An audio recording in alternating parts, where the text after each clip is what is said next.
books that might help when discussing the loss of a loved one to your children. Hey, it might even help you as you are grieving and thinking about the loss of your loved one. So let's jump right into it. So if you followed my last video, you heard and you learned that earlier this year, my dad passed away from cancer. And so shortly after his passing, which we were prepared for, I mean, I guess you never really prepared, but like we knew it was going to happen, my aunt suddenly passed away.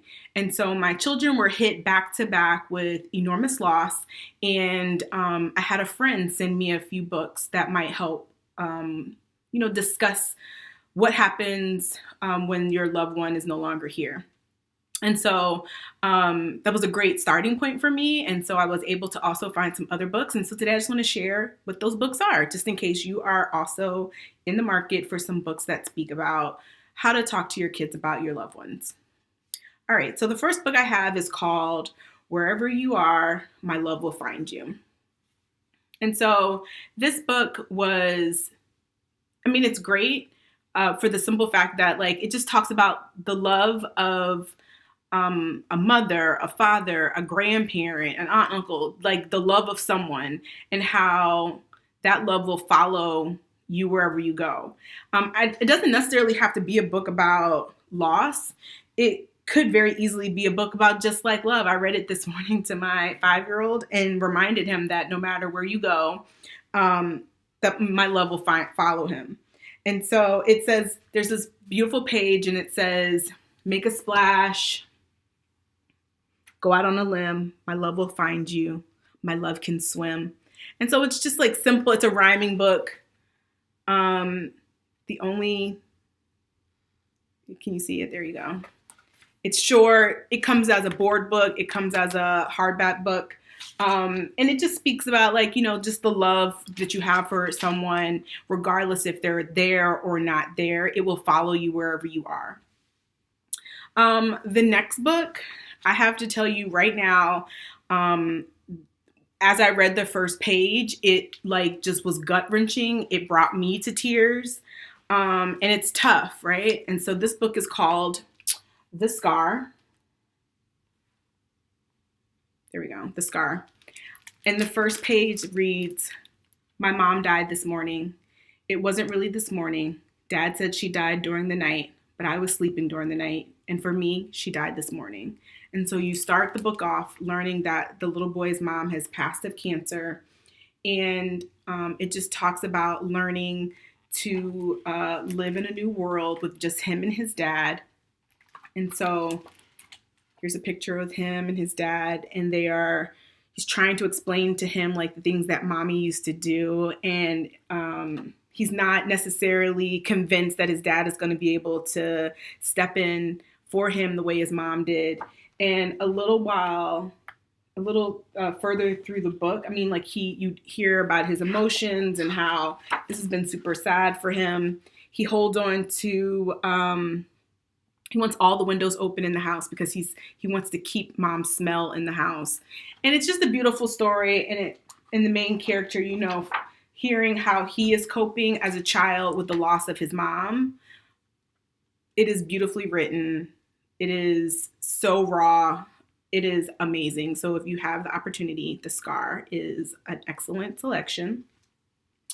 The next book is called Grandad's Island. And this story, at first I wasn't sure where direction it was going to go. And so it starts off with a little boy visiting his grandfather's house who lives in his backyard. Here's Granddad's house.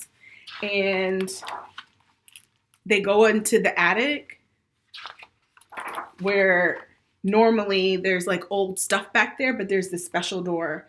And the grandfather and the child get on a boat and they go to an island.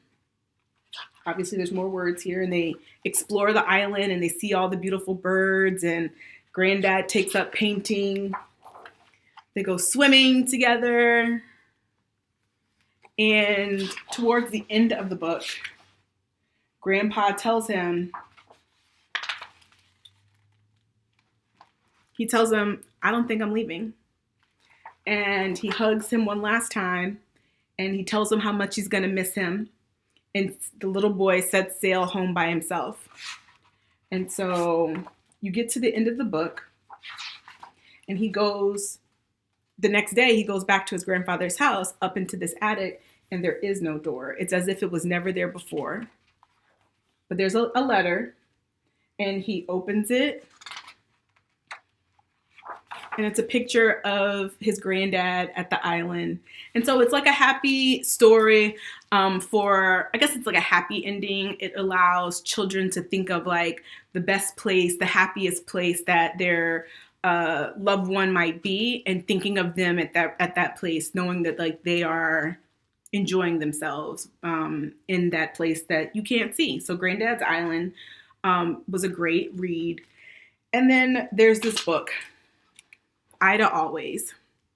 And so this is a story about two polar bears who live in this zoo. They live in the same zoo in the middle of this town. And so you're introduced to the characters in this zoo. And they talk about how every day they would, greet each other. They would toss the ball to each other. And at the end of the day, they would always say goodbye. And they would listen to the sounds of the city together. And so you learn very early on about these two friends and how they have grown up together. But then one day, Ida doesn't come out of her cave. And the other bear is concerned. He's like, she's never slept this long. She still didn't come out as the days pass. And you learn that Ida's very sick. And so as the book goes on, it speaks to, the two bears spending time together when they could, and how the one friend, Gus, would bring Ida food while Ida rested. And on the days that she felt good, she would come out and they would still play together.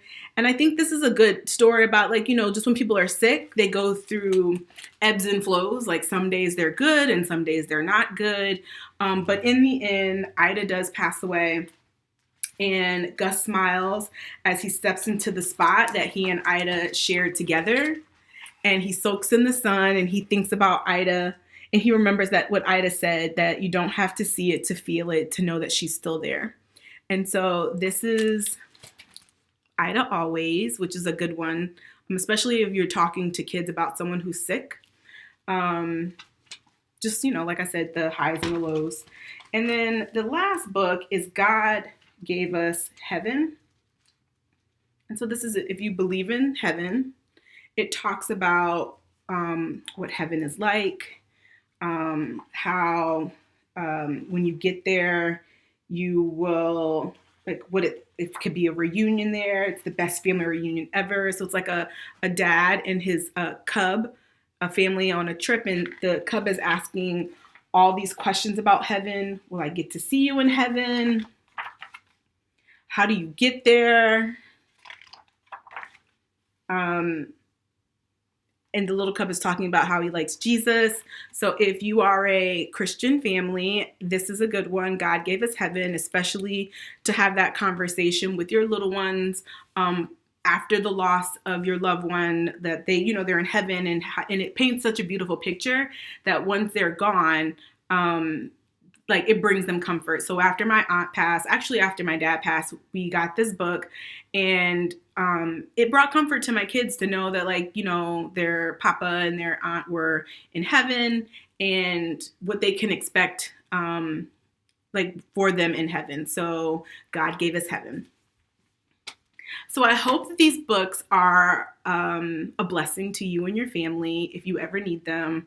And if you have a friend that might be going through something and you yourself don't need them, definitely recommend. Like I said, my friend sent me the books. And so when someone's grieving or going through something tough like that, they might not necessarily be thinking about what books should I be picking up for my kids to explain what's happening? And you could be that good friend to send them one of these books to kind of ease that burden and to allow them to have these conversations with their kids. So, as always, make sure you are staying hydrated, drink your water, keep those kids busy and yourself sane. I hope to see you guys soon, and have a good one. See you soon. Bye.